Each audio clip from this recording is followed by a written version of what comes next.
Kemudian ada pertanyaan dari Masruroh dari KR3. Assalamualaikum warahmatullahi wabarakatuh.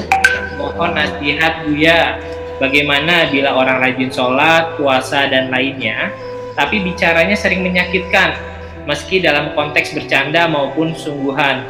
Seperti apa keteladanan Nabi Muhammad tentang hal dan perilaku tersebut? Ini kan sering terjadi nih Buya, mungkin di dalam berinteraksi dengan sesama di kantor. Mungkin bagaimana contoh keteladanan Nabi Muhammad dalam menyikapi hal-hal tersebut. Terima kasih. Ini pengajian minggu kemarin ada pertanyaan juga melalui virtual. Katanya hadis Nabi yang mengatakan apabila orang itu tidak sholat, maka amalnya tidak akan diterima oleh Allah. Kesimpulannya, kalau kamu sholat berarti semua amalmu diterima. Ini kan menjadi kacau balau semacam itu. Makanya kita mesti meneliti sekali. Tidak ada jaminan bahwa orang sholat itu selalu benar. Memang sholat itu mencegah kejahatan. Inna sholata tanha anil fahsya'i wal munkar. Sholat itu mencegah orang dari berbuat jahat. Nyatanya ada nggak orang yang sholatnya rajin tapi mulutnya baunya busuk? Ada nggak orang yang sholatnya rajin berjamaah tapi bertengkarnya juga rajin? Ada nggak orang yang sholatnya rajin tapi usahanya renten? Ada orang yang sholatnya rajin tapi juga masih melacur juga.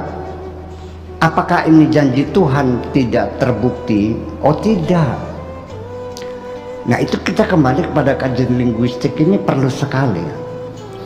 Allah mengatakan begini bunyinya, inna sholata, sesungguhnya sholat itu tanha, mencegah, anil fahsya'i wal munkar, dari kejahatan dan kemungkaran.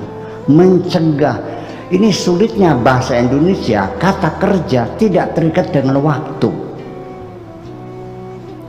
sehingga perlu kata tambahan sudah, sedang, dan akan. Dalam bahasa Arab tanha itu fi'il mudhari', artinya akan, ya artinya akan.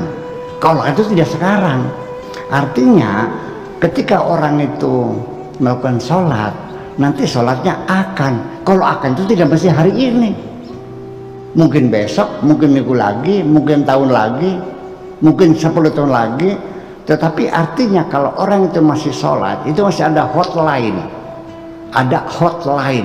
masih nyambung kabelnya itu.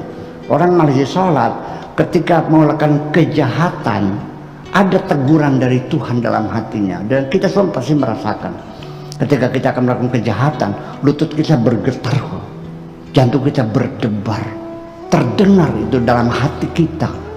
Tuhan menegur kita, jangan kau lakukan, ini akan menyengsarakan rakyatmu sendiri. Berbunyi di hatinya itu kalau dia masuk sama sholat. Itu maksudnya seperti itu, artinya tidak ada jaminan. Nah oleh karena itu, walau bagaimanapun akhirnya kembali kepada kita terjebak pada agama ritual, agama seremonial. Jadi dikiranya kalau orang itu sudah sholat sudah dijamin masuk surga, dijamin benar. Tetapi ternyata mana yang lebih penting? Allah menegur, sekalipun engkau sholatnya rajin, tidak pernah tinggal, tetapi ketika anak yatim kau biarkan terlantar, agamamu bohong. Ara'aita alladzi yukadzibu bidin fadzalika alladzi yad'ul yatim. Jadi mana yang menjadi tolak ukur kebenaran? Kita hidup di dunia, maka ibadah-ibadah sosial itulah yang menjadi standar kita memberikan harga seseorang. Bukan ritualnya, tapi ibadah sosialnya, kebersamaannya, kemesraannya, saling menolongnya, kerjasamanya. Itu yang menjadi tolak ukur kita kebenaran beragama. Jangan berdasarkan sholatnya. Nanti karena orang itu tidak sholat, padahal dia dermawan, orang yang baik, kita tidak menghargainya karena dia tidak sholat. Keliru kalau semacam itu.